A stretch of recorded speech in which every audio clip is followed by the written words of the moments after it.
sebuah keluarga yang belum lama pindah ke sebuah desa. Keluarga itu memiliki seorang anak laki-laki bernama Tio. Suatu hari karena ada urusan di desa sebelah, selama 2 hari di rumah kerabat mereka. Yang tidak memungkinkan Tio diajak ayah ibunya, Tio dititipkan ibunya pada tetangga mereka yang bernama Pak Sidin. Ibunya Tio ini juga menjanjikan upah pada Pak Sidin. Pak Sidin berjanji Tio akan betah dititipkan di rumahnya. Pak Sidin adalah orang paling kaya di desa itu. Rumahnya besar, luas, dan megah. Tapi Pak Sidin terlihat hanya tinggal sendiri, ditemani 3 orang asisten rumah tangganya. Tidak ada tanda-tanda keberadaan istri dan anak-anaknya. Pak Sidin mempersilahkan Tio bermain di rumahnya. Ada video game PlayStation dengan permainan yang bagus-bagus. Pak Sidin juga mempersilahkan Tio untuk makan jika sudah lapar, karena di meja makan sudah tersedia nasi dan lauk pauk yang enak-enak. Tapi Pak Sidin meminta satu hal pada Tio, untuk jangan pernah mendekati kamar yang ada dekat gudang belakang. Tio mematuhi permintaan Pak Sidin, walau dalam hatinya ia mempertanyakan larangan Pak Sidin itu.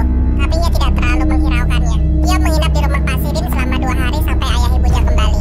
Saat malam mulai larut, Pak Sidin pamit pada Tio ingin tidur duluan. Pak Sidin mengizinkan Tio menggunakan kamar depan jika sudah mengantuk. Akhirnya saat Tio mengantuk ingin tidur, Tio berjalan menuju kamar yang dimaksud Pak Sidin. Tapi di depan kamar itu Tio melihat sesuatu. Dia terkejut melihat bayangan hitam berbentuk orang, berbentuk transparan, tengah berdiri di sudut tembok.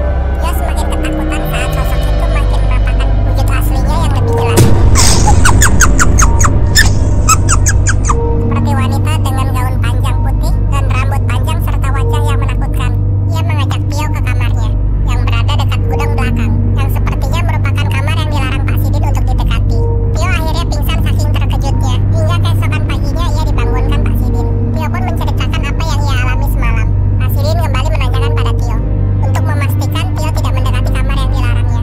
Pak Sidin menjelaskan, Tio beruntung karena mematuhi permintaannya, karena yang dilihat Tio semalam adalah sosok kuntilanak penunggu kamar belakang dekat gudang. Sosok itu memang kerap menampakkan diri di sekitar rumah, tapi tidak berbahaya karena kekuatannya lemah.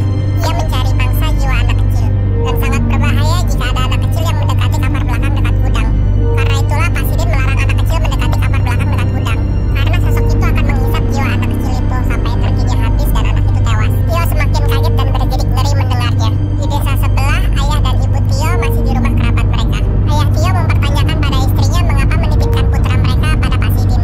Ia pun menjelaskan pada istrinya itu, ia mendapat informasi dari warga. Pak Sidin bisa menjadi orang paling kaya di kampungnya karena menjalani ritual pesugihan memelihara kuntilanak yang ia simpan di kamar belakang rumahnya dekat gudang. 2 orang anak Pak Sidin sudah menjadi tumbal kuntilanak itu. Tinggal anak satu-satunya yang dibawa kabur istrinya, karena tidak mau ikut jadi tumbal juga.